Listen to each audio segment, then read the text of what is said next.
Hello and welcome to Conversations with the Voice of Reason. I'm your host, Benjamin Boyce, and today's conversant is Skilos, who is a founding member and regional liaison for the Cascade Frontier chapter of a men's group that's associated with the Old Glory Club. A couple weeks ago, they hosted an event outside of Portland, and I was able to attend and found a cadre of young white professional men. And these people that I found were very right-wing and yet didn't line up with the disparaging remarks that people float about young white right-wing men. Their tenor and their intention was far-seeing and rather practical in what they wanted to achieve. In this conversation, myself and Skilos talk about these groups and what they aim for and what their values are. And this gives an insight into certain currents that are happening on the right that are not necessarily as in your face as you would suppose, because the room and the air gets taken up by more spicy content. People get focused on false flags and drama and overlook, probably for good reason, the patient day-by-day attempt by people to create a better America for themselves and their offspring. You can find Skilos' work linked in the description. Without further ado, here is Skilos. So yeah, I'm ready to roll whenever. Did you have anything specific in mind to run through today? No. I might actually get. Never mind. Let's do this. Wait, you have an idea? I mean, we could talk about the event, talk about organizing. I would like to hear your thoughts on that. The event that I attended, that you spoke at, had a lot of young men in it, and it balked at this hyper-feminized online whining from the newly branded neoconservatives / left me / Babylon Bee types and the Lindsayites. And they're all rallying around Nick Fuentes and shitposting. And, it's hard to tell who the groypers are. There's no one thing. There's a style and an aesthetic. But the worry that's being propounded online and trying to be used to tank any sort of right-wing coalition is it's baldly self-motivated for the people who are performing this leftist cancellation strategy. But it also doesn't grok who these young men are, who young white American men are, what they want. When I got back from the event, my wife made a joke about them hating women, and I'm like, actually, it's not the case. These aren't a bunch of incel red pillars. Like, these young guys actually want a good life. They want to find women that'll help them in that endeavor. So I just want to hear your thoughts on who you guys are connecting with and lifting up and how. Yeah, I think there's kind of like you're identifying there. There's a huge demand for answers, especially for young men. And a lot of the time lately, you kind of see kind of that, falling conservative regime coalition as their kind of default responses. Like, you shouldn't be even asking the question. Like, you shouldn't be identifying this problem. Like, just shut up and keep your head to the grindstone at best. And so you're seeing a lot of different opportunities spring up just because that void has been created. And kind of like you're saying, like, there's definitely some opportunity for bad answers there. I think Fuentes oftentimes, and kind of the groyper movement in general, oftentimes gets a lot of power and energy because they see certain correct problems, but then they hand out pretty rough answers. And what we're trying to do, Old Glory Club, Cascade Frontier, and then just kind of the space more in general, is really at the end of the day, the main mission statement we say is we are trying to mint Oregon aristocrats. We're trying to build great houses. If you remember that from Kevin Dolan's speech at the event, this kind of like neo-feudalism seems to be cropping up. And not like a neo-feudalism in, having serfs work the fields, but in having these like dynastic relationships between people. And step one of that is creating, a dynasty ex nihilo, which is relationships with others, formal relationships with others, and families. And that's what we try to push our guys towards and give them the skills to do. And there's a lot of different ways that you know, springs forth, whether that's teaching them just kind of basic life skills and giving them the equipment to go out and interact with the woman and actually have something to offer her, or if they're a little bit more leveled up, giving them the opportunities and the resources to defend their homes and to, you know, build their family up into a better situation. Mm-hmm. You bring up feudal and you counterpose that with, you know, we're going to sack some land and get some serfs and stuff like that. But there's something underpinning the feudal frame of mind, and it's a relationship to time that is inherently different. And that's what I heard over and over again in the speeches and in the conversations. So you guys are thinking in a longer term. You're thinking in terms of centuries, like multiple centuries, if not at least multiple generations. So and there is an aspect of it where it's building on the work that Jordan Peterson introduced, just those basic 12 tablets for life or whatever, like I clean my room, I pet the cat, I don't yell at skateboarding youth. What do I do next? And that's where you guys are aiming all your energy. Exactly.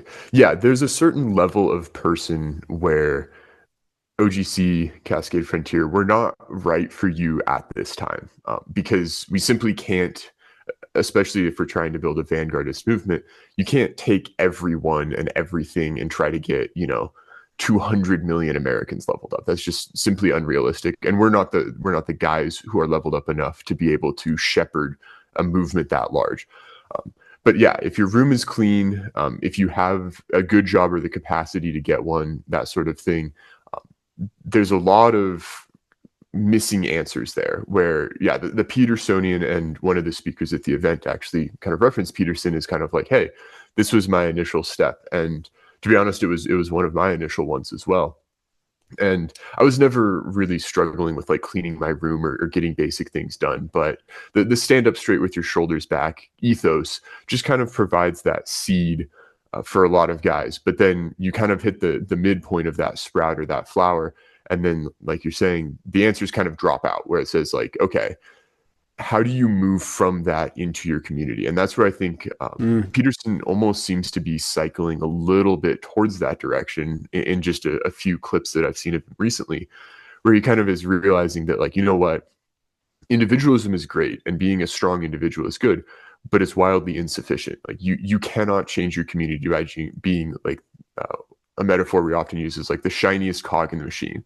If you're being really effective at an ultimately destructive task, it unfortunately just doesn't really matter. And so what we try to do is give you opportunity to meet with other, you know, shiny cogs, but get out of the machine and interface with each other. And so some of our guys are building businesses together. Some of them are just, you know, just hanging out and having dinner and talking, you know, a couple times a month, once a week or something. And then also fitness is a point of that as well. And you help move people from, you know, hey, this is the smart kid in the classroom to this guy's a fixture of the community. And there's a massive number of steps in between those two spots that I think are not really elucidated well. Are there some pitfalls that you found you got stuck in before you made moves to getting involved in this way? I think the big one is just thinking you don't need to be involved. There's like, I've actually mentioned this to a couple people of like, if I shut all this down overnight, you know, like interacting in the space, Cascade Frontier, everything, like if I just completely divested, like I've got a great life. I'm married, moving towards kids, got a good job. Like I don't need these sorts of things for myself. But what I do need them for is my kids. And that's why I'm here. Is my worry is not about how I'm going to turn out. My worry is the social structures that help my kids turn out like I did. And I think that's kind of the shiny cog in the individualist syndrome of, if you just kind of hyper optimize for yourself, oftentimes you can actually create a very good life right now, right? You can go to downtown Seattle and get a tech job and whatever. But the things you're exposing your kids to, you have no antibodies against, and you have no kind of weight to kind of push your kids naturally in the direction you think is necessary. And so I think that a lot of guys, and myself included, kind of saw the right things, read the right books, like knew what was going on. But for maybe 3 or 4 years, basically until COVID, my answer and my response was like, okay, that's a problem for over there. Really sucks for those guys, but I own a house. I'm good. Yeah. I guess you mentioned it. There's levels of identity that are being reworked in the post-liberal space, specifically on the right, because the left went so far with identity and essentialized them and then stapled them to a Marxist oppressor-oppressed dynamic. The centrist / classical liberal answer, which doesn't seem to be working anymore, was let's just be anti-tribal. Let's not be tribal. Let's not focus on particularities of culture or ethnicity. At least that's where they get, nationality is okay and individual and family is okay. Like there's these units before, but then there's this middle step because of the past, and fascism, and to a certain extent other modern ideologies would focus negatively on the outgroup or singular point out the outgroup and then castigate them. And recently the young white male has been that outgroup that has been castigated. So I'm wondering, in this space, what is the role of the ideas around ethnicity or particularity or more thicker identities on a ancestral level, and how they navigate and how they shift out? Because that's the one thing that I think has been historically used to target any group that's forming post-liberalism in the way that you guys are forming. Yeah, I think I can kind of speak on two levels here. One of them would be kind of the space in general, and then the other is my particular individualistic views. And so the space as a whole definitely seems to be angling towards reclaiming some of those identities. Heritage American is a good way of kind of encapsulating the structures that we're looking to embrace.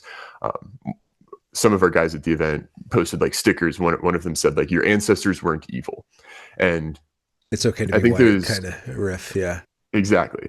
And like some of that, it's like, we're realizing a couple things simultaneously. And one of them is you don't need to like castigate someone else's identity to form your own. And I think that's an eddy current that a lot of people end up in, is you kind of see this like anti-X posting online, like whatever group that they want to dunk on. And there's a way in which you can kind of do that in like a fun version. And there's a way you can do it with much more heart of an edge. And at least my version of that is like, you should have kind of a natural gradient to your preferences. If you remember that heat map, right? The like conservative liberal heat map. I think the conservative one, they didn't actually kind of write this out, but the way that it flows, if you kind of imagine it as a curve, if you kind of slice that heat map in half, you would start with like the highest care towards your family and then kind of slowly ramp downwards until you get to the point where it's like, would I do some minor thing to kind of like vaguely help everyone in the entire world? Like, sure, that's not like a bad thing to do, but that shouldn't be your priority. And I think kind of like what you're saying, like ethnicity and race happen to have this weird valence to them in both directions, where you see certain people where like they hate their family, they hate their community, they love their race, they hate their country, or vice versa, right? Yeah. They hate their family and whatever, and then they also like super hate their race, but then they really love something at the far extremities of their influence. Yeah. And I think that one thing that we're trying to do is kind of, and that goes back to kind of the feudal and the great houses structure of, and like Bennett talked a lot about this. We have his speech posted, the first one from the event, on our Substack, so people can kind of check this if they need to. But he talked about being a people. Like, what does being a people mean? And it means like seeing yourself as part of this greater thing. And I don't think you can bootstrap that from the top down. Like, I think you have to have those great houses that then form those communities that then forms maybe a nation.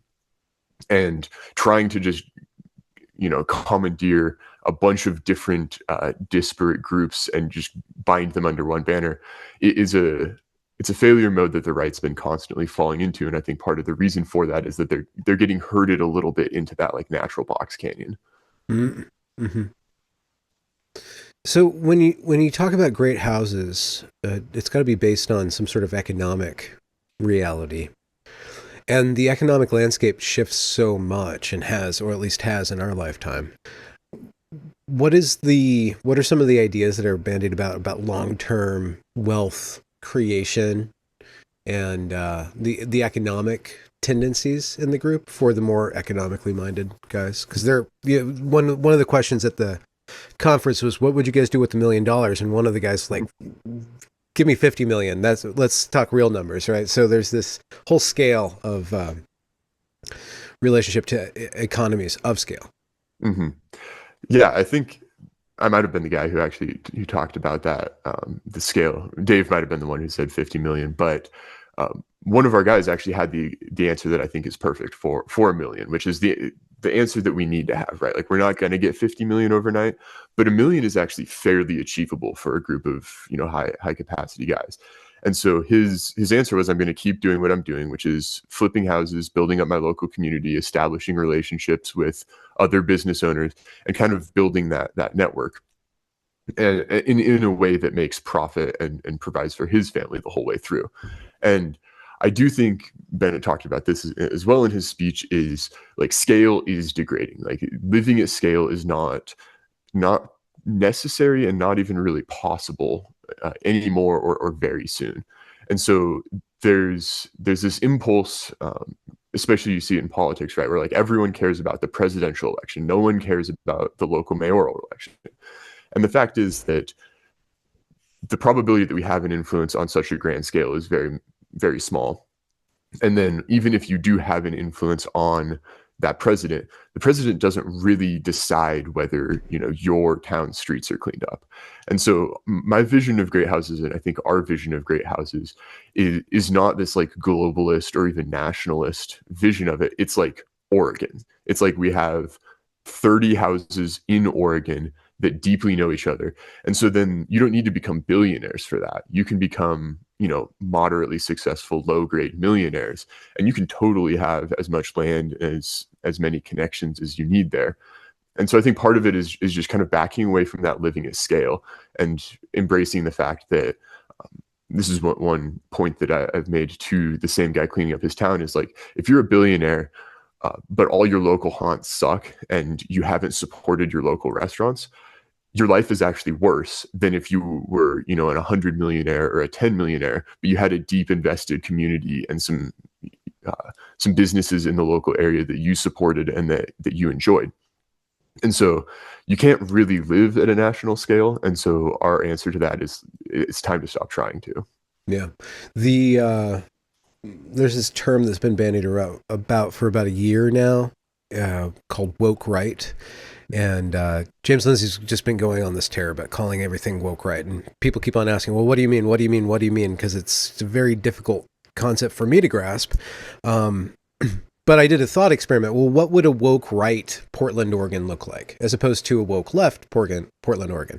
And the answer is probably pretty different.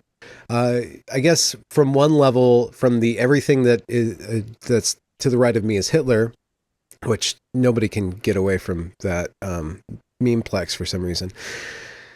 Okay, no, it'll be ethnically pure or something like that. Like a woke right Portland would be ethnically pure, and there would be pogroms of some level. Everybody would be kicked out who doesn't go along with this certain way of living. But on a positive or more positive note, I see a lot of people that have scaled their lives from the family upward to the city.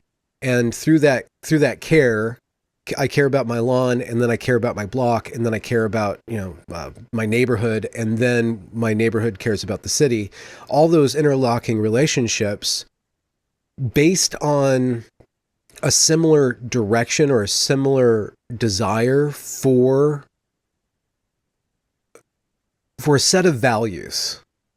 and a certain aesthetic, like a certain form of cleanliness, a certain form of pride in the locale and in my people would lead to actually a better city than whatever Portland, Oregon is right now. Um, and one of those intermediary steps, to fumble my way towards a question, is some sort of participation in religion. There was nothing explicitly religious about the event. I think everybody had their own religion, but that wasn't the central concern or the explicit. Nobody really made that the most explicit thing. There was some nods to Christianity, of course, was right there, and in that respect, it was rather liberal. In the classical vein, where we don't make religion the deciding factor on who enemy and friend is. But I'm still wondering, what is the real role of religion in these groups? Yeah, it kind of depends on your group for sure. So I can speak for like Old Glory Club broadly, where certain chapters are much more kind of insular is the wrong term for it, but it's the one that comes to mind, where they're pretty explicit about like I can't remember exactly whether it's Anglican or like a particular brand of other Protestant Christianity, but there is basically like you can't be an officer if you are not of like this particular faith. Oh, Um, interesting. but then us and I think this might be more of a West Coast thing. It might be more of just a who happened to form the chapters thing. But in our chapter, I can think of kind of one loose pagan, a Catholic, a couple Lutherans. I have an incredibly weird type of Christianity that is too much of a digression to go into, and then some kind of other standard Protestants as well. And so, and then we also have some kind of Christianity friendly agnostics, I would say. And so, like you're saying, I think partly just because we have to be, there's not a critical mass of any one group in our area. Although we've had some Orthodox guys, it was actually hilarious. A guy has been going to an Orthodox church for ages, and then met one of his fellow congregants at our event that had both found their way to us separately. So there's definitely an element of kind of development that these religions and these churches push people towards.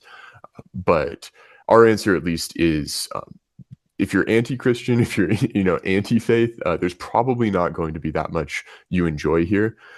But one of my friends has a good way of phrasing it, where he's like, "Look, you're this, I'm that. As long as we have like 17 other things, as long as we have a mosque in town, this is not the biggest deal." And so I think that there's a liberalism that develops there, where you have bigger fish to fry. And I think through that, I think that's kind of a natural American way of approaching things, where the American ethos is very interlocking spheres, where you have, Mm. your business leaders of the town, and they have overlap with, the Anglican Church, but not all Anglicans are business leaders, and not all business leaders are Anglican. And then some of those other are at a different church, and so they meet up in different chunks of the Venn diagram, meet up at different points, and that enables people to get along and to kind of understand, like, this is the space for X and this is the space for Y. Mm-hmm. And I think especially on the West Coast, that's pretty necessary, just because we're so balkanized by the time people got out here that Yeah. most people don't have many things that they can like deeply, deeply root in and say, like, you have to be on this team, otherwise we don't get along. Like, you kind of have to get along with everybody. Mm. My wife asked me why not just join a Masonic order or Elks Club when I got back. Yeah. Part of that, we both A, raise that question, and B, I think it's an indictment of how they have developed, that we feel it's necessary to set up our own thing instead of just joining theirs. The two things I would say are, one, the structure of the Masonic Lodge, the Elks Lodge, the Rotary Clubs, all of those things are critical and deeply American. But there's a reason that all of them have decayed and are just kind of like hollowed husks full of boomers who are kind of vaguely thinking about things, but not super plugged in. And so Mm. one of our goals is to kind of create those structures again, and ideally create them in a way, partially the tradition. I think the tradition is going to be very critical there, of what we hand down to our kids. And so the Hmm. goal is to create that sort of thing again in a way that doesn't just kind of buy us another 100 years of things working. How how would it be different than what came Yeah, before it then? the big one would be, a more of a focus on the type of community engagement and the type of kind of, like ideological backing and educational attainment. Like what do you teach to your people? And for instance, like the Masons, especially publicly, they're directed to just never take a position. Their goal is always to be kind of the middle party.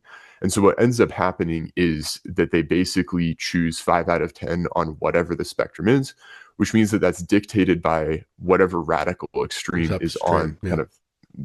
And so what happens then is you kind of have this slow march where you have the guy trying to stop the thing, the guy trying to solve the thing, or the guy trying to make whatever bad thing happen.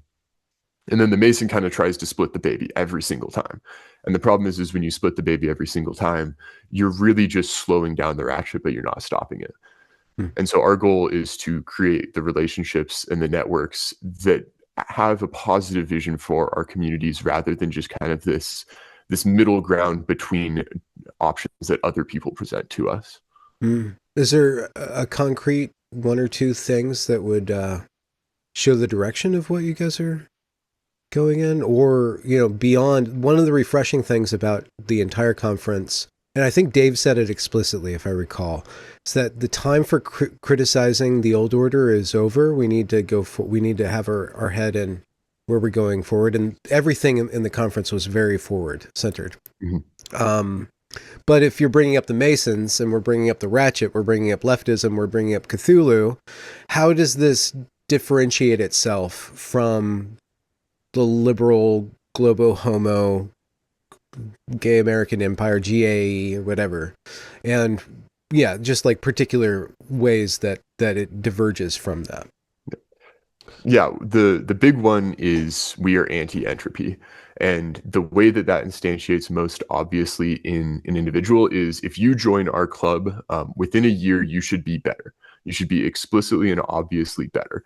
And that doesn't necessarily result in the same exact outcomes for every single person. So I'm not saying that everybody needs to have a 4-plate deadlift or something after a year of being in Cascade Frontier, but Yeah. you should be able to point to specific things that got better in your life because of your involvement. And a lot of the time, the energy that the left and that the ratchet gets is kind of this decay where your life gets worse, but you have fun. And we want to have fun while we're building something. And that Mm. means that we oftentimes can offer less net fun at the outset, but it means that over the course of an entire life, we should be able to build you up. And so Mm. what I want right now, we're small, right now we're nascent. And so we're not able to always offer people jobs and that sort of thing. But we have some things in the works where, theoretically, if some 18 to 20-year-olds come in and we actually have situations like this kind of brewing, we should be able to offer them, a job that gives them a path to a house within 5 to 10 years. And it's surprising how much, I think if you just run that loop 200 times, if we take all of our guys and Hmm. all of them are homeowners, all of them have strong relationships in their community, you solve a lot of issues. And so that's kind of the initial first step of just kind of at the individual member level. And then you get to a point where people in your community are listening. And so if something is happening, if this police aren't cleaning up something downtown, uh, right now we don't have kind of the social capital and the actual capital to be able to impress upon them our vision. But pretty quickly, you are. And if we have 100 guys who are the people to know in Portland, very quickly what you want at least gets considered, if not happens. Yeah, yeah. What's the role for you with anonymity, positive and negative? Like, what's the use of it now, and how long is it gonna be useful for you? You think? Yeah, I would say I'm a huge fan of pseudonymity. I think full anonymity kind of gives up a little bit too much of the Hmm. opportunity to create kind of that parasocial relationship.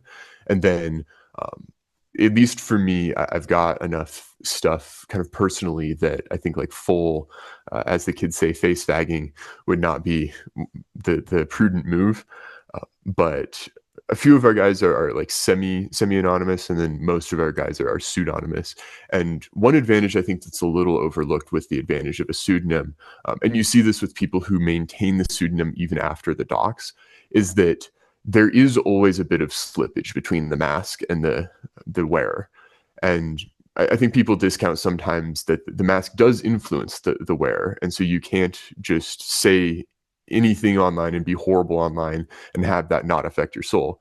Yeah. But I'm able to take a pretty specific brand with the Skilos moniker that I wouldn't necessarily want to do with like the full face out there.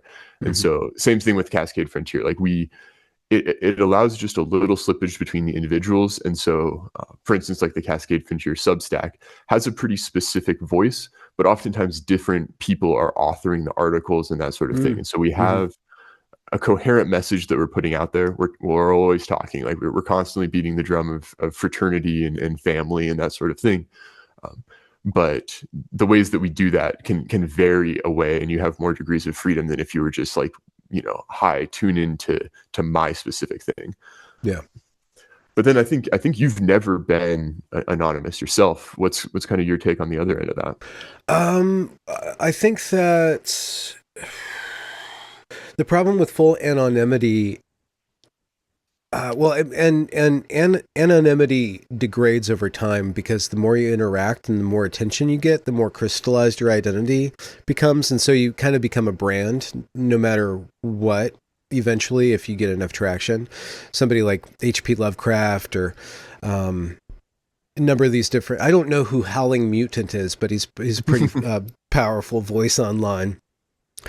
So the problem with anonymity is that it decreases your own responsibility because it doesn't reflect back on your direct life. You said it properly. It does affect your soul, but it doesn't necessarily affect your reputation.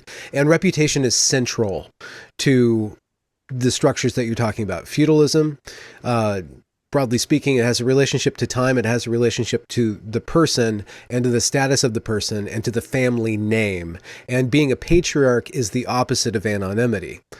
You're actually the fountainhead of identity for your entire tribe. Everybody downstream from you participates in your identity, and you participate in their identity of everybody upstream and downstream from you. So I see it as, that's why I brought it up. I'm wondering, to what degree is it going to hinder you Hmm. as you scale up? But right now it's good because you guys are in a nascent form. But at some point, if it's going to scale, somebody's going to have to be the mayor, and somebody's going to have to know who the shadowy guys are in the back room smoking the cigars. And plus it could, the docs is going to happen eventually for certain people, and understanding the power of the docs, like when they show your face, you're actually an attractive young male, is like what that's happened so many times when the mutants of the journalist class have targeted guys on our side. It turns out those guys are actually not pimply little dorks living in their mom's basement. They're deadlifting and actually quite handsome. Could be movie stars and stuff like that. So there's a lot of interesting facets for it. Absolutely. Yeah, I think I definitely say that using a pseudonym, using kind of that ex nihilo brand that you're allowed to create, um, can definitely be used to kind of say and do things that you don't stand behind. And I would say that that's that's fun. It's not necessarily like inherently toxic.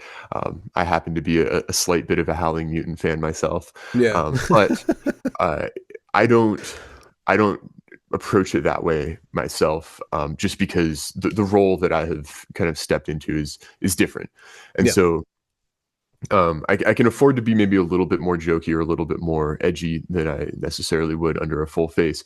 But part of the benefit I view is, or my task is, to create the type of things that people can have a parasocial relationship with, Yeah. that I don't necessarily want like a direct relationship with them immediately, but they should have a positive and a respectful association with that. And so there's definitely guys online where I'm a non to them, they're a non to me, but we have a deep mutual respect for each other. And I think that that can be useful. I don't think that that's necessarily helped or harmed super deeply by the anonymity, but I would definitely say that anonymity has the potential and the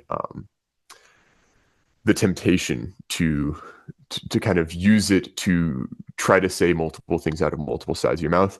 And I would definitely say that the better way to use it is to deliberately choose a brand, ideally a very positive one, and then just kind of hammer that drum. And so in the same way that like Adidas has a coherent message and a coherent identity, you should also have one. And maybe if you want to spin up multiple accounts to do different things, sure, go for that. But the point of the anonymity should be to push scale, to be able to speak to a wider audience than you necessarily would if you were just, Joe Schmo, come look at my Substack. What's the origin of Skilos? Was that you were 14 and playing Call of Duty and that's what popped out? Close enough. I can't remember exactly why I wanted, but it's literally just dog in ancient Greek. And Oh. so I thought that it'd be cool to have like a name that sounds cool, but actually means something like incredibly mundane. And so it was that or Kutavi, which means puppy. And I was like, nah, the other one's like too difficult to say, so I'm just gonna go with Skilos. Mm-hmm. What are some of the thinkers or books that get passed around in your groups? That's a wide ranging answer. So we actually have part of kind of the backbone of Cascade Frontier is what we call like the tech tree, and the idea is it's more like a tech web. But if you've ever played or are familiar with like Civilization or any of these games that kind of have like gated researches in progress, our our thought is, okay, what are the eigenvectors of modern masculinity? So an eigenvector is a vector on which you can scale a matrix and it doesn't change it. And so the idea is basically that they're like independent variables. What are the independent variables of modern masculinity? And so one of those is, political science, political theory, that sort of thing. And so we have everything from James Burnham, the Machiavellians. I highly recommend anybody who's interested in my explorations of the right wing. The Machiavellians was the trigger point where I began to deconstruct the liberal presuppositions that I had and going beyond the John Stuart Mill coded view of the marketplace of ideas and the blank slateism that was going toxic. And the Machiavellians is an excellent read and listen if you can find it on YouTube, which you totally can. Mm-hmm. Yeah, we kind of break them into, hey, what's someone just showed up to us. Ideally, in the future, we can get to the point where someone shows up, they're a tech bro, and they're super competent. They can achieve anything they want to, but they're like just vaguely right wing curious. Like they haven't really talked these ideas at all. And so, what can we hand them to kind of march them down the line? And the first book that we've actually settled on is Dune, just because you can see a lot based on how someone reacts to Dune, because it implies a lot of ideas without outright stating them, that then you can kind of say like, hey, how amenable is this person to the idea that monarchy might not be the worst thing ever? Yeah, Dune is interesting. There's a lot of, it's that media literacy irony where the left-wing writer is captivated by a story that he can't square with his own ideology, but he has to follow it through because that's how it works. My take is actually that it's good that Herbert passed away before finishing the story, because I don't know exactly how deep in the series you've gotten, but it basically seems like he keeps writing one extra book and understands humanity too well to get humanity in his story to the point that he wants to, which is kind of this, like gay race, space communism, like ultimate liberalism, democracy. And so he just kind of adds another book and then still can't quite get there. And I think that he would have just gone on doing that for basically infinity. But yeah, so we have varying friendliness to Yarvin. His kind of first book written for print, Fascicle One Disturbance. We reviewed that on the Substack. We have Hmm. that on our list. It's a pretty, I don't know. I think it's a bit of a good entry, but it also with starts with basically an exploration of the idea of racism, and that's such a common trigger point that even though the way that he approaches it is not particularly bad, just simply using that topic itself is likely to turn a lot of people off. So, Hmm.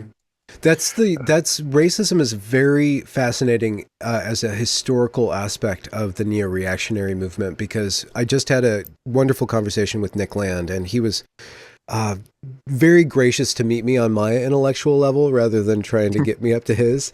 And he just broke down Spandrel's trichotomy on the right, which is the ethno-nationalists, the Christian nationalists, and then the tech bros.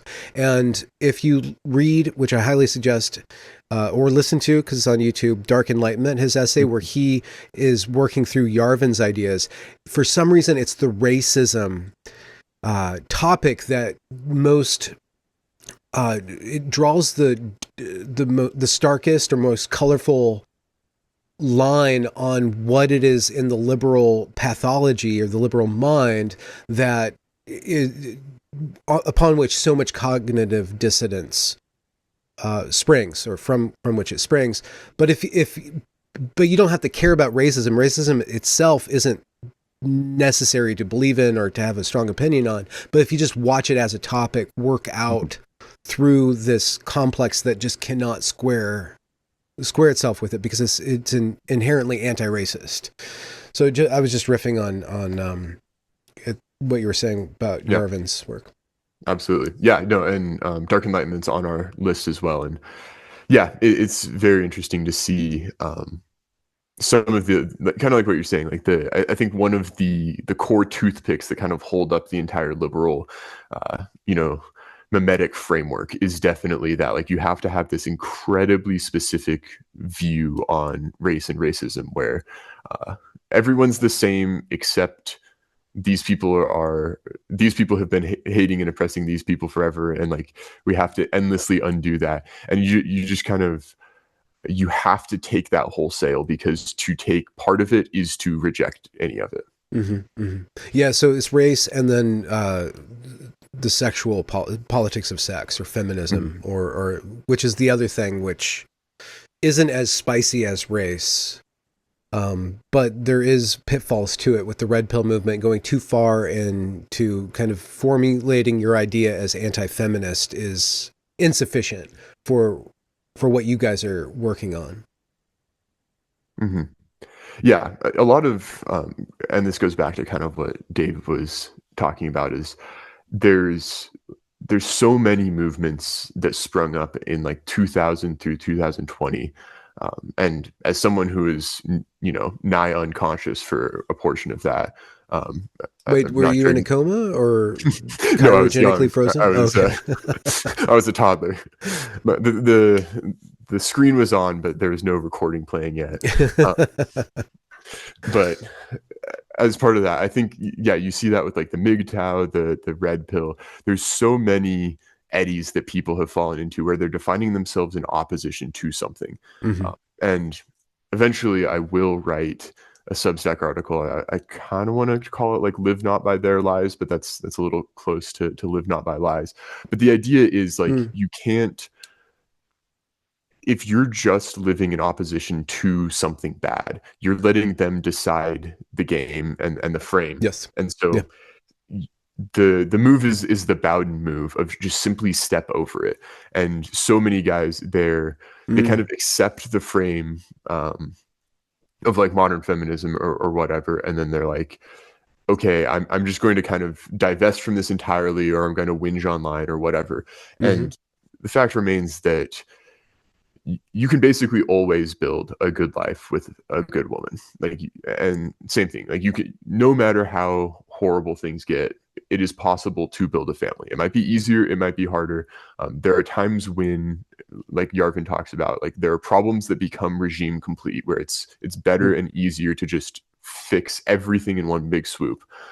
But there is always one thing you can do to make your life a little better every day. And Mm-hmm. I think that when you live in opposition to the bad, you can overlook those a lot. Mm-hmm. Mm-hmm. So you got Yarvin, Burnham, Nick Yarvin Lance. Burnham. Yeah, we've definitely got a bit of a like esoterica strain in our guys. Not as strong as some other groups, but Evola is definitely in there. What's up with Some Evola? I haven't really gotten into him. Him and Spandrel like keep on confusing with each other. Do you have a passion for Evola or Spandrel? I've read Revolt Against the Modern World and I liked it. I'm not definitely nowhere near a deep Evola scholar, and I think that Revolt specifically is not kind of in his core works. Like it's his most approachable work perhaps, but as such it's like a little outside of the tradition of his the most traditional elements of his thought.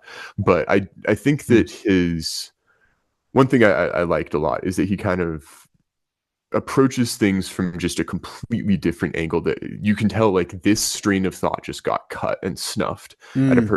certain time. And so his embrace of the incorporeal and the non-physical, combined with his kind of more traditional view, like he spends most of Revolt Against the Modern World, or at least like the first half, kind of talking about like the traditional man versus the modern man, where like we don't even think about time in the same way that a traditional person did. And you actually see some of those elements kind of coming back on the right, where people are starting to talk about like cycles of history and Mm-hmm. everything being one big circle. And I think that maybe Evel is not super detailed as far as like here's what to do tomorrow, right? Like here's exactly how to take over your local community.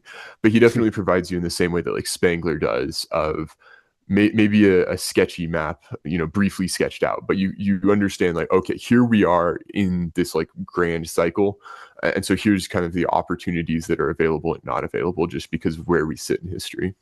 Mm-hmm.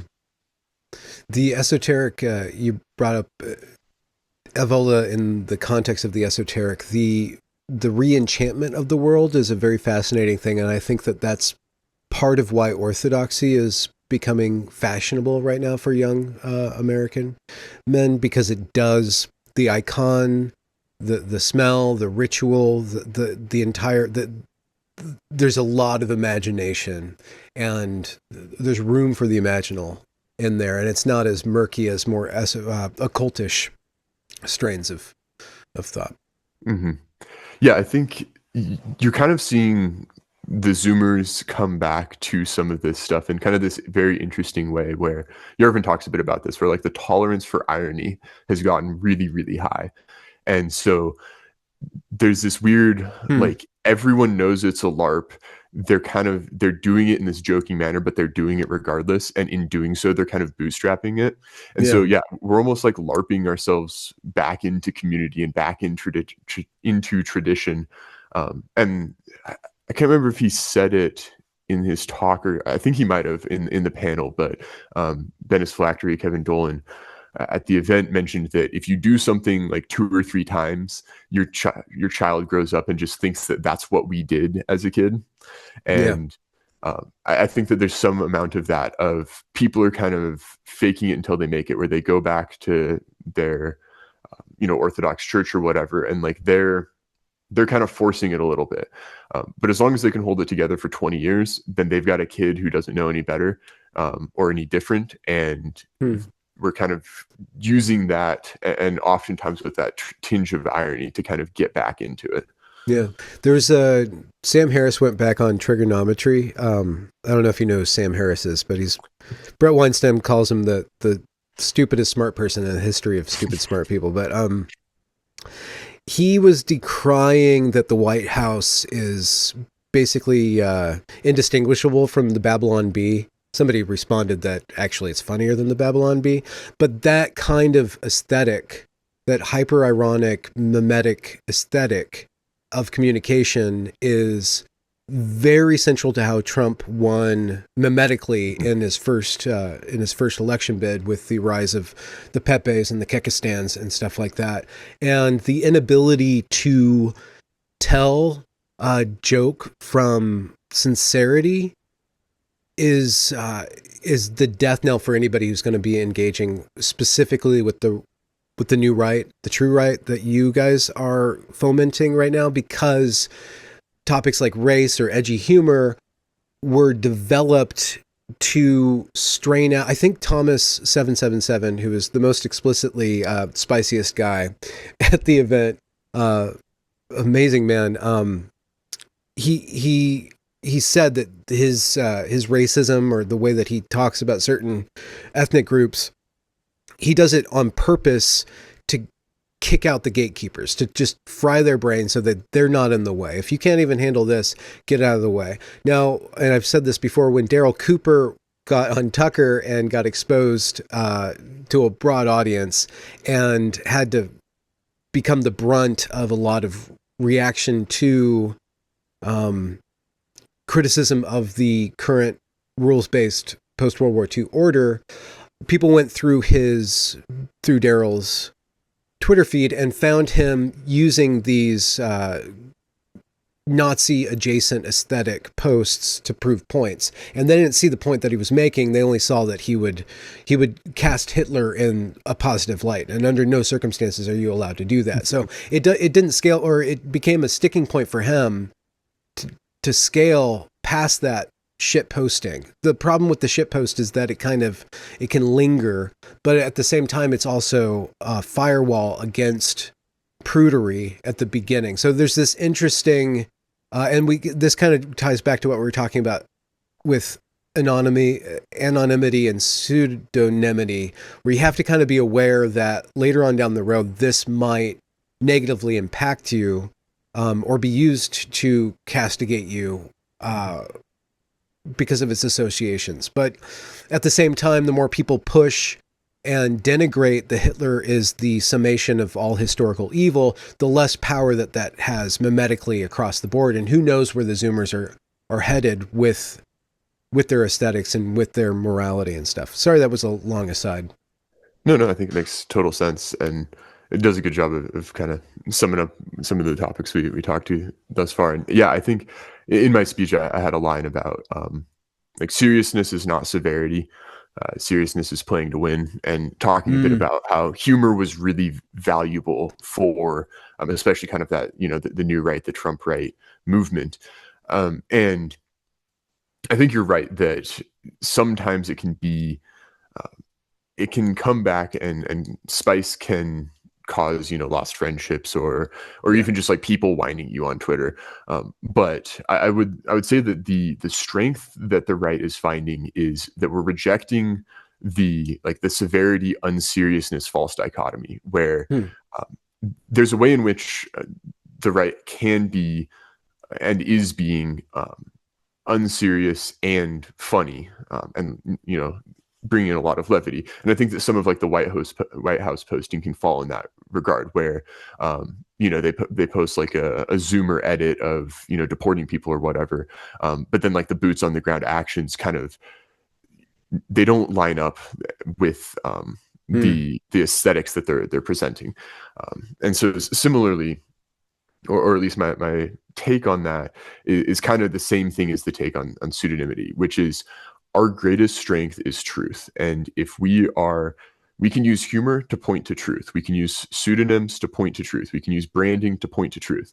And any time that we choose to not do that, we should be, if we're using, edgy aesthetics, or kind of obviously rejecting the post-war consensus, the point of that is to point towards a greater truth, and we need to have that on offer. And so, for instance, that's why I think like Daryl goes on Tucker, there's this whole storm, but because people can look to the underlying truth, and they can just listen to his podcast and realize like, hey, this is really good content.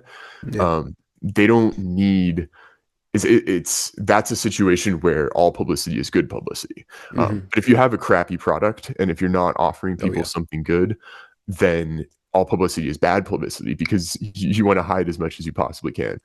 And so I think that's the way forward for the right, is to acknowledge the fact that we can be funny, we can, you know, reclaim the jokes again, but those jokes need to point to something Mm-hmm. real. Yeah. Just the same, the relationship to humor should be the same relationship as to power, where power isn't an end to itself. It's serving the higher good, a higher truth, a higher beauty. I've been wrestling with this power corrupts and absolute power corrupts absolutely, and kind of just rejecting that.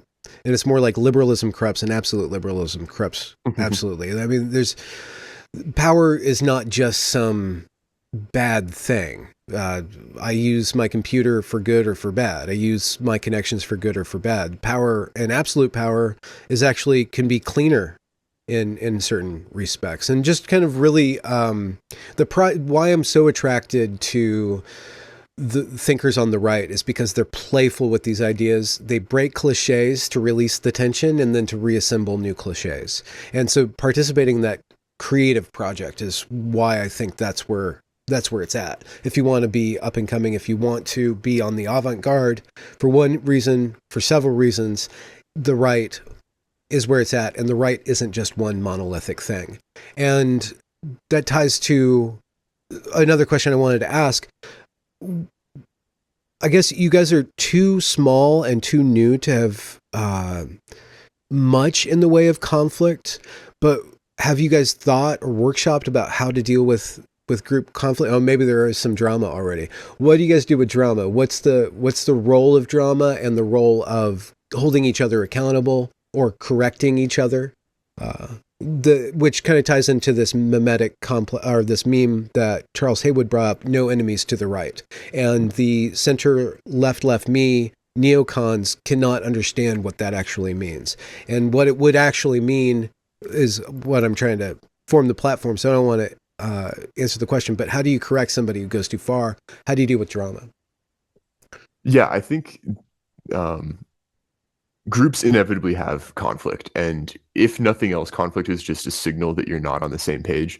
And so oftentimes just the approach matters a lot. Of, you know, you see a conflict arise, and this is actually something I kind of mentioned in my speech as well, that we'll be dropping on the Substack, is there's oftentimes this like presumption of malintent, where because especially because there's been such effective kind of counter opposition to organizing into all of these things, like everybody's kind of like is well encapsulated with the Fuentes on Tucker, right? Where they're like, hey, I thought you were a Fed. No, I thought you were a Fed. And so everybody's kind of walking into everything, hackles raised and ready to kind of snip and snipe and get pissed off at each other. Yeah. And so part of the strategy that we deploy is just getting social networks built up, right? Having people over for dinner, because if you've had a guy over for dinner 5 times and he says something that kind of rubs you the wrong way, you're much more likely to reach out and get clarification rather than just assuming he's an enemy. Yeah. But we are also now playing at a stage and a scale, partially just like plugged into like the national level, that does inevitably cause interactions and thus conflicts with groups and people that you cannot deploy that strategy with. You can't choose to only interact with those that you can foster deep bonds with. And so part of my speech and part of my recommendations in general is that we need to learn how to be diplomats. And that doesn't mean you get, you know, you give everybody your social security number and you dox yourself to everybody and you invite them to your wedding. But it does mean that you kind of put people into a few different buckets. And an ally is somebody who's going to be able to be relied upon and to be able to work with you. And an enemy is someone like you should actively oppose them. But especially if someone is an ally of your allies, or you think that they're subversive, I think one of the things that both the left and the right often fall into is that they're constantly trying to root out subversives. And my answer to them is my same as the answer to a lot of kind of the problems that the left causes, is like, just simply step over them.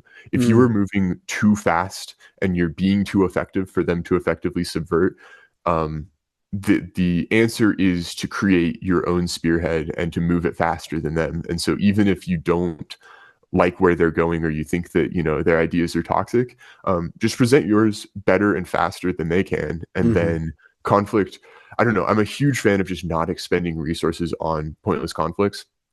And because of the online kind of nature of a lot of the way that much of us came to this space, we view conflict as like an opportunity to get louder, you know, build the audience, make more noise, Mm. and that works sort of online. But once you try to do anything real in the real world, like people remember the guy that chewed them out on X 2 years ago, and they may be able to get over it, but if you're consistently spending down that social capital and all you're Yeah. getting out of it is like a couple hundred likes, Yeah. um, yeah, I posit that there's much better ways to do that. And so generally my stance is just be patient.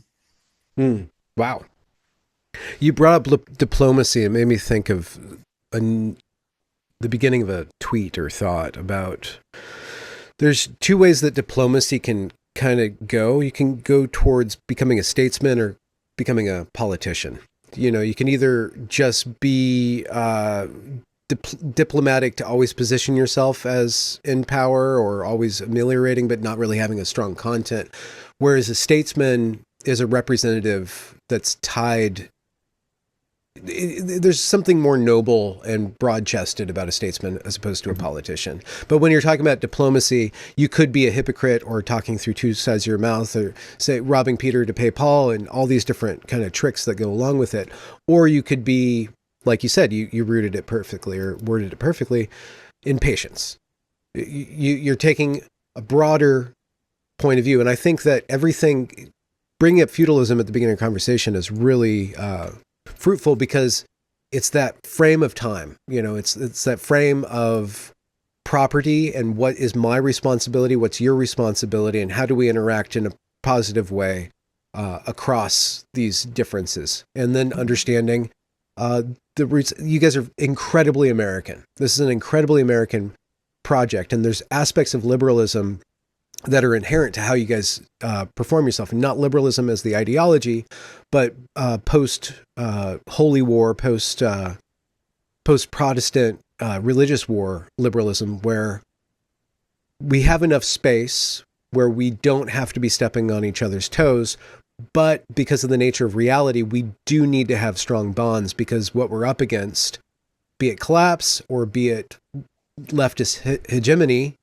requires us to have friends, requires us to be allies. And so being able to parse what's important and what's not important about our differences, and then allowing space and time to kind of take care of those tensions, offloading that to a broader view of space and time. You don't have to get bundled up into, I have to crush this guy or he's in my way or anything like that. And then you're also, one thing that is really downstream of your project is that you guys are aware that you're thinking, you're building, you're expanding, you're trying to scale up. So you're always thinking about reputation. Like, what is the example that I'm putting forth for the guys that are going to be following me, for the guys that I'm going to attract? And then leading by example in all these different ways causes you to have to behave as a statesman, as a more noble dude. Yeah, you see that a lot where the role shapes the holder. Like you see that with Trump even, right? Where Trump, the 2012 man, is not Trump, the 2024 statesman. And so we are experiencing that as well on the right. Like you're noticing a lot of guys who sometimes they almost like accidentally fell into whatever position they're in, and they're sometimes a little over their head, but recognizing that and growing into the people they need to be. And yeah, kind of talking about that fundamental Americanness that we're bringing to the table. I think that's deeply correct. I think the West, especially, I've tried to think through, and I can't name another place that's so unique in the sense of the people who came to the West of America were pushing into a frontier, and a lot of Americanness is defined in kind of opposition to nature, or as like a, hey, we need to band together to survive this thing. And that binds you together in a way that deep conflicts like English versus French, like England isn't really, it doesn't define itself in contrast to nature. It defines itself in contrast to like the groups around it. Yeah. And I think that's why we call ourselves like Cascade Frontier. Is one of the ethoses that we fundamentally believe in on the West is like you must keep pushing, because having something to do, having that like positive feedback loop where there's somewhere to go, that helps kind of, it both helps settle differences and it helps define who is effective and who is ineffective. And so yeah, we Mm. fundamentally believe in like not continuous growth, not like GDP maximization, but driving forward into the unknown, because that is where the alpha always is. Mm. Is God real to you? Absolutely, yeah. How do you know, or what taught you that particular lesson? So I've always been personally religious, but in the past couple years, there's been just individual moments where the big one was when I started dating my now wife, where I'd been in just kind of this like annoying situation where there was a lot of different, like the goals were the same, but the path forward was a little unclear, and then like things would happen that seemed pointless. And then just while eating breakfast one day, I kind of like looked back, and then like 2 years of my life just like clicked into place, and it's like, oh, there's obviously a plan. I just need to trust it. Hmm. And so Cascade Frontier is part of that, not the core part of it, but yeah, I hope and pray that everyone is able to experience kind of that same Paul and Dune moment in their own lives. Hmm. So there was some like worm juice in your Cheerios or something, and you decided. Apparently, man, yeah, I didn't know we actually had spice, but it only worked backwards. I didn't get to see where things went in the future, unfortunately. So I can't tell Mm, anybody how things turn out. yeah, but how did your what did religion give you to comprehend and put into place that realization when all those things lined up? How did your religious practices in the past and maybe your theology help you to understand it? Um, I mean, partly I'd say the religion, it framed it for sure, but partly it gave me the prayer life and the the structure to be able to like look for those answers and to be receptive to the guidance that I hopefully followed in those Mm, moments. But yeah, I don't think that it was like I know, this lines up with this book or whatever. Um, yeah. that said, though, I do think one element of religion that is maybe underappreciated, and especially comes from my religion, is we happen to be kind of like global and worldwide. And so part of what I'm trying to do with Cascade Frontiers is bring some of the most positive elements of what I grew up in to places, because Hmm. you see this now with Old Glory Club, with kind of some predecessor groups like Basket Weaving, where you move to a new place and instantly you have new friends, you have a network you can plug into.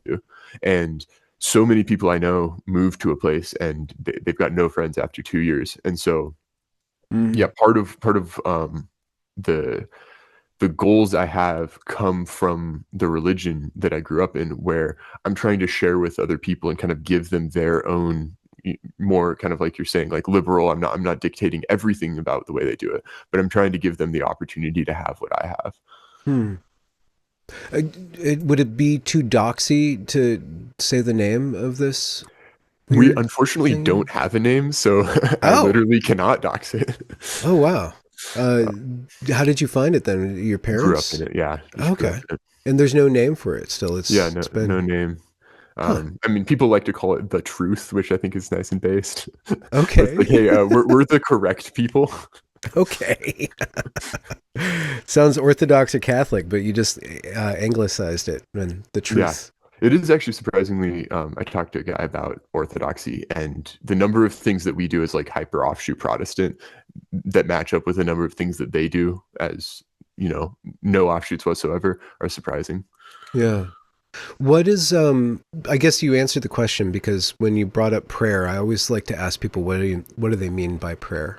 So I think you already said it, but what is prayer for you?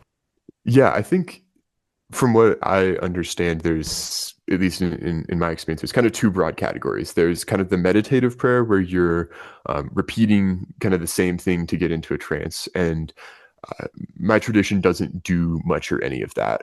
Traditionally, what we do is we basically have like a conversation. And so my Hmm. prayers are different every time.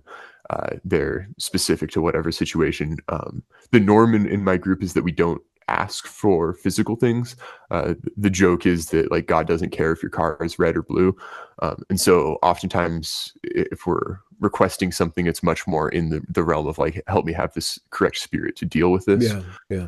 And I think, I don't know, pros and cons on that, but I definitely do like that, that air gap there, or something where it's like, hey, like I'm not approaching this like infinite and vast being with like a request that, I get a nice bonus next week. Yeah. How has your spiritual life affected your relationship with your wife? We're part of the same thing, and we met each other through it. And the fact that she's locked in on it as well is probably the single most important variable for why we got together and why we got married. So Hmm. um, yeah, quite important to us. It's definitely interesting for others for whom one of the two becomes deeply religious, like after they've been married, and uh, definitely interesting to watch that evolve, and kind of all the different ways that that has turned out with just guys that I'm aware of in the Pacific Northwest. We had a contingent of guys kind of convert to Orthodoxy, and I haven't yet talked about their wives' take on that, but someday I'd like Hmm. to hear it. Hmm. Is your wife as based, more based, or slightly less based than you? Um, all women are more based than men can ever be, Really? but inherently, but they can Huh. have different levels of cruff on top of that. And so I would say that, yeah, my wife is significantly more like fat phobic than me, for instance. Um, but she has had an education and a kind of a guidance that has given her different perspective on other things. But yeah, my fundamental belief is that like all women are based, they just need to be allowed to be. Hmm. What does that tell us about what being based means then, if women are inherently based? What is I it? think based is in contact with reality. And so I think a lot of guys, they think that like saying the right edgy things makes you based. Yeah. And women oftentimes will not do that. Women will not, um, post the banger memes on Discord. But they will meet with your friend and be like, hey, that guy's sketchy or something. And like 90% of the time they'll be right. And Yeah. I think that's actually way more based than being able to parrot the correct take that you heard from somebody else. Hmm. Based to me means aligned with truth. Hmm. Why have kids? Because that's literally our entire purpose. Um, the human machine is a kid producing machine, and so I think there are those for whom, and actually I wrote an article on this once called "Against Eunuch Morality," but the point of it was in fact that I'm anti the eunuch morality we live with now, but there is a possibility for kind of that like priestly caste that does not have kids, and in doing so shepherds the mimetic instead of the genetic lineage. Hmm. But in order to have the mimetic lineage to shepherd, you need people, and so I think that the fundamental purpose of a society and of humans is to make happy, healthy children, and to do that is the highest calling any of us could have. Hmm. Sorry for the 20 questions. I'm just it's a different riff, but yeah, I'm the tennis machine, just throwing you balls because I Yeah, want to see how you hit them.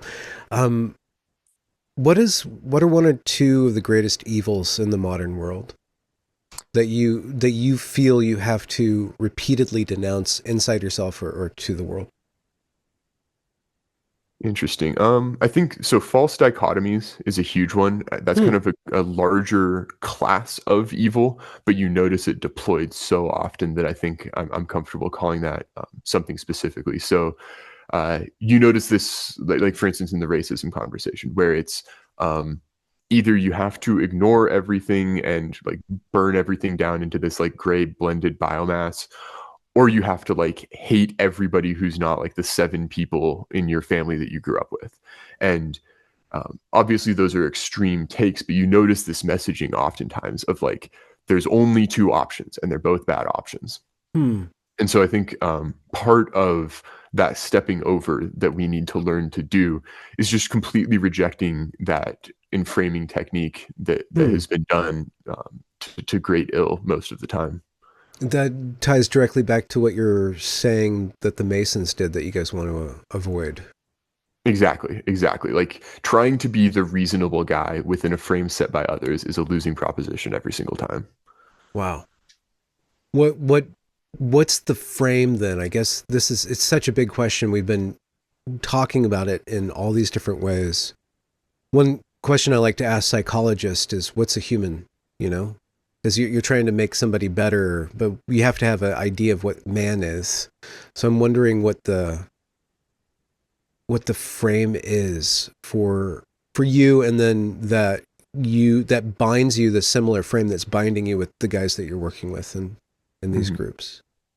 Yeah, I think the global frame right now is the one that's often called like the post-war consensus, where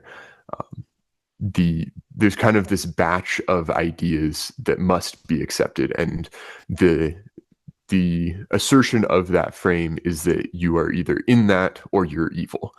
And there's a lot of different kind of dimensions of that frame. We've talked a little bit about the race one. Same thing with sex and all of those. Is you have to, or even like the global like war is bad except for the one that we really need to do right now for whatever reason. Yeah. And so there's all of these kind of consistently and constantly moving exceptions, but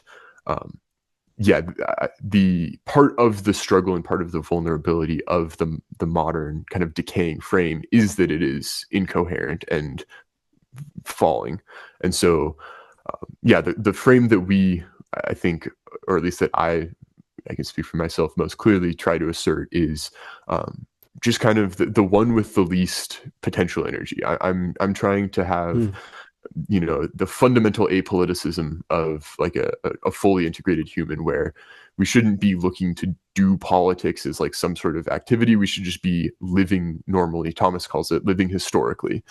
And there's a lot of different ways to instantiate that, but a lot of it is like, okay, are you prioritizing your family?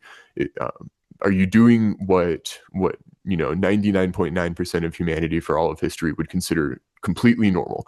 Are you caring more about your family, and then about your community, and then about the nation, and then about the world? So what's coming up for you and for you guys? Yeah, so we'll keep plugging away at the podcast. We try to release a piece of content every week. I do a podcast called Chaining Egregores, and then that's about kind of it's a mix of esotericism and like community building. Really? And yeah, you should come on it sometime, by the way. Oh, for sure. I'd love that. Some good perspectives. So we interweave that with essays and then speech transcripts from the events that we throw. We, as Cascade Frontier, are throwing what we call Cascade Retreats, which is basically getting some guys together and going and doing something much more physical than a lot of these kind of like Yap session conferences can be. Love the Yap session conferences as well, and we will continue to do one of those probably in the fall of each year. And so if people want to get in contact with us, I'm on X at Skilos Rising. We are on Substack at Cascade Frontier, and Old Glory Club Central is at Old Glory Club in both places. What do you require for membership? What's the bar that consistently comes up? We require you to not be crazy and weird. And so we meet with people. Our requirement for you and your requirement for us is meeting in person. Like that's our fundamental belief, is that if you're not consistently meeting in person, it's much harder to get anything done. But that plus kind of some nominal membership dues, just to make sure that if you're giving us money, we want to give you value. And if you're giving us money, you want to get value. And so we do that as like a little pump, and then we basically use that money to pay for events and things. We're not exactly sitting on any dragon's hordes yet, but No. yeah, the big thing for membership is being a man of quality or being obviously capable of becoming one, and we try to select for those who have that capacity. What were the numbers for this meetup? Because it seemed like probably a landmark for you guys. As far as we are aware, it is the largest event west of the Mississippi, really like west of the East Coast, in kind of our space. Like, you definitely have to. It's kind of like Amazon book sales, right? Where you're like number one in like men's auto repair books. So you get a little granular in order to get yourself a number one. But I think basically, largest event west of the Mississippi for whatever you could classify as our guys. Yeah. At least in recent memory and to my knowledge. Yeah. Thank you very much for the invite. It was great to be there, to meet you guys in person. There was something that kept on happening to me. This is a little narcissistic to bring up in conversation, but I would start, because I would start to talk to somebody, and then I'd ask them kind of a personal question, like, what do you do, and then they'd look at me. Because this space is kind of filled with a lot of like, wait, what's your angle? Mm-hmm. And then they ask, well, who are you? I'm like, well, I'm Benjamin Boyce. And they're like, oh, you're Benjamin Boyce, because I just like kind of flew under the radar. But there is so many people who are just willing to meet other people on their level and share where they are. There's a lot of young guys, which is great to see. Just a lot of really like 22, 23-year-old guys that are just really turned on and open. They're really open to exploring ideas and to receiving guidance and to being where they are and to connect with older men and to facilitate that kind of discipleship relationship. And it seemed like the older guys were there to give that. So there's just such a great opportunity potential that you guys are giving space to foment. Yeah, we kind of talk about that at Cascade Frontier. Not everybody there was a Cascade Frontier member. We kind of have that event as a little wider tent, but we basically say we offer mentorship and networking, and there's a lot of guys who they want to give mentorship, like they actually are looking for that opportunity, and. Yeah, I think one of the guys had a good question from the audience about like the boomers kind of either dropped the torch or aren't handling it super well. What happens next? And I think you're seeing kind of the right guys, some of whom have kind of had to forge the answers themselves. But one of the things kind of on that, generational century view that you were talking about that we're trying to have is we don't want that torch to get dropped again. We don't want our kids to have to discover Burnham for themselves. We want our kids to read Burnham at 12 and to never go through that, down all the other pointless rabbit holes. And yeah, part of that is developing those relationships to be able to kind of hand that torch to the next generation. And I actually think that combined with gaining as much ground as possible is the project for the next 10 to 20 years, because we're not going to solve this ourselves.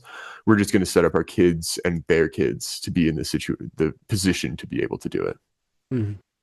I guess a last note regarding your podcast, Chaining Egregores. What kind of esoterica are you exploring? What are some of the cool little, talk about rabbit holes? Oh yeah, kind of infinite. So I had early on Mark Stavish, the author of Egregores, that reintroduced the term to the modern lexicon on. And so like in that case, we just straight up talked about Egregores. Then, could you define it for the people who are just stumbling into the conversation? Yeah, don't know that. An egregore is a kind of concept from ancient Greece where it's basically like an emergent thought form. So not a physical entity, but kind of an entity that forms when people get together and view things in the same way. An example of this that I used often is like Philadelphia isn't really a physical thing. Like there's buildings, but like the idea of Philly isn't really a thing. And then Eagles fans is more than that. And so rioting is a thing that Eagles fans do.